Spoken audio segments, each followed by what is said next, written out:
Keberanian tak membuat engkau cepat mati, ketakutan tak membuat engkau lambat mati. Kalau sudah mati, pasti mati.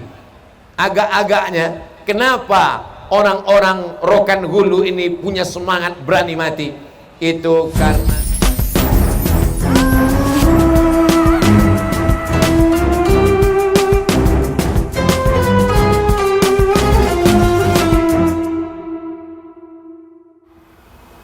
pelajaran yang keempat dari Tuanku Tambusai adalah setelah dia menuntut ilmu, dia balik ke kampung halamannya. Ini banyak orang setelah menuntut ilmu tak balik-balik. Siapa namanya? Bang Toib. Kemanapun kau pergi, balik. Itu Ustadz Zulkayandri orang dalu-dalu. Kenapa tak balik ke dalu-dalu?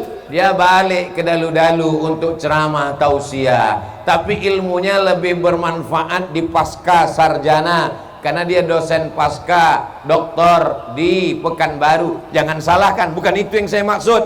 Kenapa Ustadz Dr. Ridwan Hasbi tak balik ke dalu-dalu? Ilmunya lebih bermanfaat kalau dia ngajar di UIN, tapi tetap balik ke kampung. Undang-undang ceramah. Makanya dulu waktu saya tausiah ke Islamic Center, saya bilang orang-orang Rokan Hulu mesti diundang balik. Ustadz Nur Hadi Hussein, Nixon Hussein, Ustadz Zulkayandri, Ustadz Ridwan Hasbi, Ustadz Fulan bin Fulan mesti pulang ke kampung halaman. Falaula nafara min kulli firqatin minhum ta'ifatun. Jangan semuanya pergi berperang. Mesti ada 2-3 orang menuntut ilmu. Tujuannya untuk apa? Liyatafaqahu fiddin, supaya dia pulang mendalami agama. Liyunziru qaumahum, memberikan peringatan kepada umatnya. Baliklah dia ke kampung halaman, diberi gelar faqih. Faqih artinya orang yang dalam ilmu fikihnya. Fikih solat, fikih zakat, fikih puasa, fikih haji, fikih jihad, dan lain sebagainya. Ini pentingnya pulang ke kampung halaman. Pak Ahmad di kantornya di Jakarta, tapi dia pulang. Banyak juga orang waktu kampanye aja pulang, habis itu tak pulang-pulang lagi.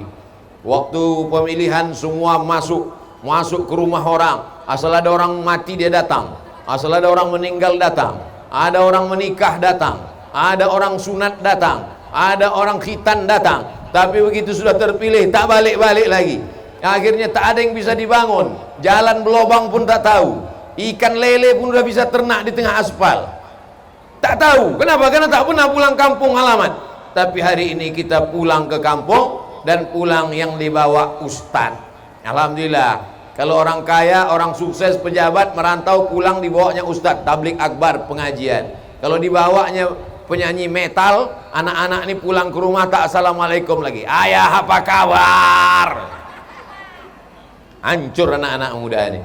Mudah-mudahan anak-anak muda kita ini selamat dari narkoba, amin. Selamat dari zina, amin. Selamat dari perbuatan maksiat yang merusak akal mata kepala mereka, insyaallah, amin ya rabbal alamin. Wahai saudaraku orang Rokan Hulu, orang Tambusai, orang dalu-dalu yang jauh di perantauan, lihatlah bagaimana Tuanku Tambusai pulang ke kampung halaman, menjaga negeri, mengajarkan ilmu agama sesuai dengan kemampuan masing-masing. Beliau paham agama, maka diajarkannya lah agama sesuai dengan orang yang ada di sekitarnya, berbicara, berbahasa dengan bahasa yang dimengerti orang.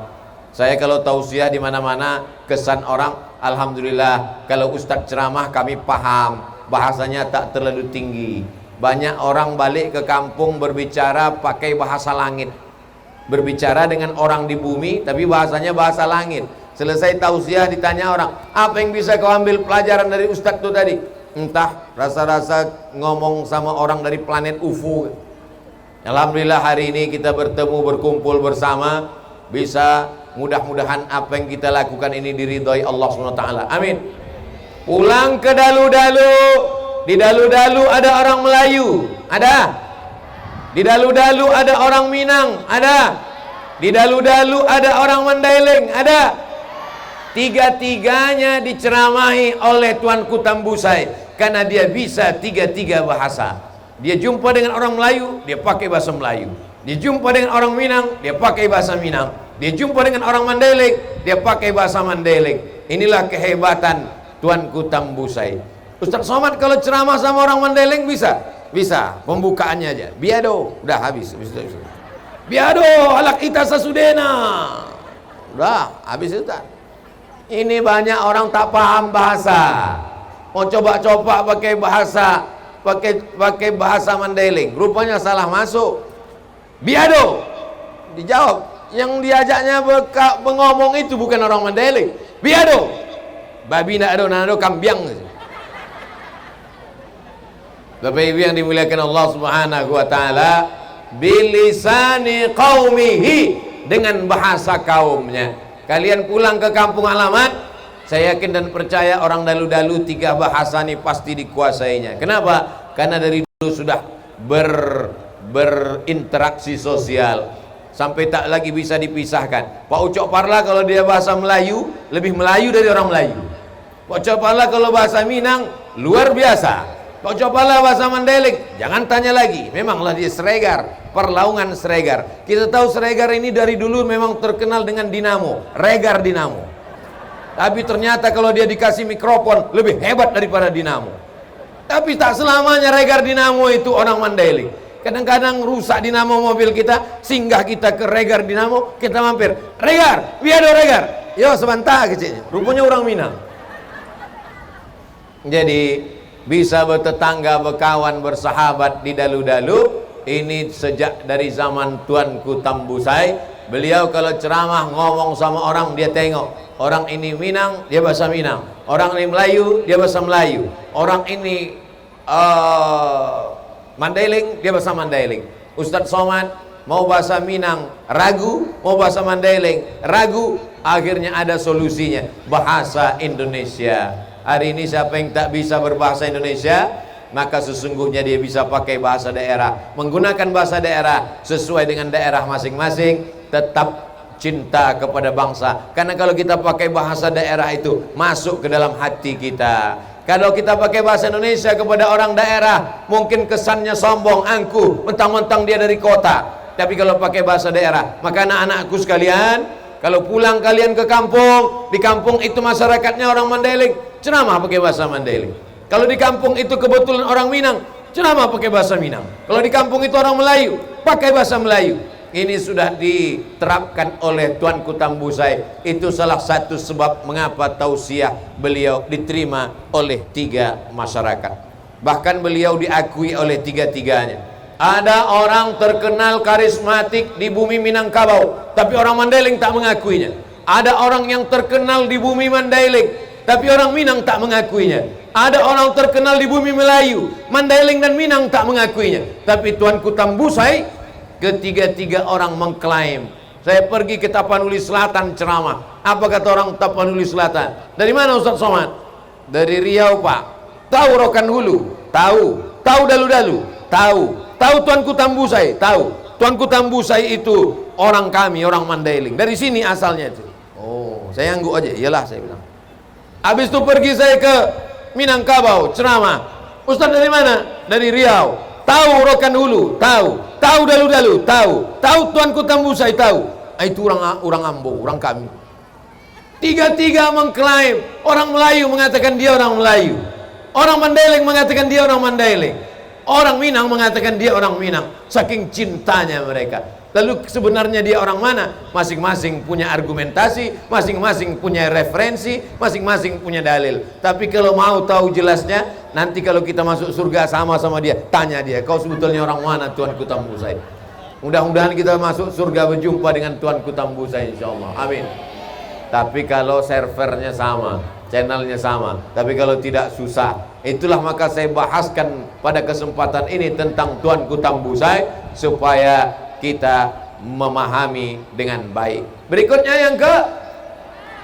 yang kelima, Tuanku Tambusai tidak hanya sekedar ceramah, tapi dia angkat senjata, mujahid fisabilillah. Ada masanya orang ceramah di masjid, khutbah, tausiah, tapi ada masanya mesti mengangkat senjata. Anak-anak muda dalu-dalu siap angkat senjata. angkat dodos untuk manen sawit, angkat arit untuk memotong rumput. Tapi kalau sudah Belanda yang datang, maka dia angkat senjata, dia bangun benteng dalu-dalu, dia bangun. Masih ada benteng dalu-dalu itu sampai sekarang. Anak-anak sekolah mesti datang ke sana. Ustaz Somad pernah datang, pernah. Benteng berlapis-lapis, tak bisa ditembus, supaya bangkit semangat dia, supaya terinspirasi dia dengan perjuangan. Kalau tidak, maka anak-anak kita ini sudah kehilangan tokoh Bapak Ibu yang dimuliakan Allah Subhanahu wa ta'ala. Ada orang yang berjuang tapi akidahnya tidak kuat, zikirnya tak kuat, pakai macam-macam mantra-mantra yang dilarang oleh syariat Islam, mati dalam keadaan musyrik, na'udzubillah. Tapi Tuanku Tambusai akidahnya kuat, belajar di Makkah, belajar di Madinah, belajar di Turki, dan dia bisa berkuda, bisa memanah, badannya sehat, angkat senjata melawan Belanda.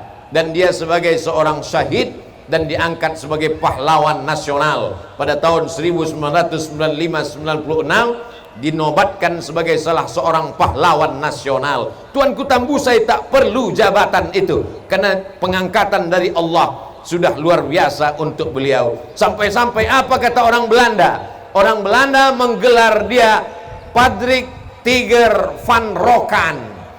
Patrick Tiger van Rokan, seorang harimau padri, padri pejuang agama. Tiger harimau, van Rokan dari Rokan. Ada yang digelar sebatas ayam jago saja, tapi beliau digelar sebagai harimau dari Rokan.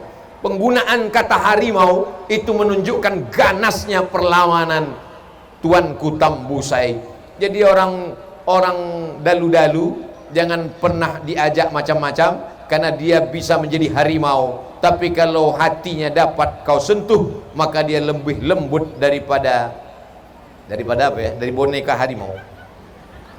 Kalau kau sentuh hati orang dalu-dalu ini, insya Allah sentuhlah dia tepat di hatinya, dia akan jadi milikmu untuk selamanya. Orang dalu-dalu kalau pandai-pandai kau menyentuh hatinya, maka dikasihnya kau bunga-bunga, dikasihnya kau tanjak macam yang kupakai ini.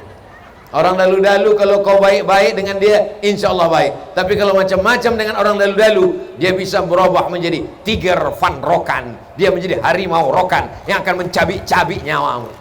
Akhirnya Belanda aja pun takut. Tunggang langgang, lintang pukang Belanda itu balik ke Amsterdam. Tinggallah terong Belanda. Jadi kalian sekarang kalau tak bisa melawan Belanda, banyak-banyak aja minum jus terong Belanda untuk membalaskan sakit hati sama Belanda. Bapak Ibu yang dimuliakan Allah Subhanahu wa ta'ala, yang dilawan oleh Tuanku Tambusai itu 3. Yang pertama Belanda, yang kedua Inggris. Tapi ada yang lebih mengerikan daripada Belanda dan Inggris. Belanda nampak pirang rambutnya, Inggris nampak putih kulitnya, biru matanya. Ada yang paling mengerikan yang dilawan oleh harimau dari Rokan. Inilah jenis yang ketiga. Siapa itu? Belanda hitam. Siapa Belanda hitam? Pengkhianat.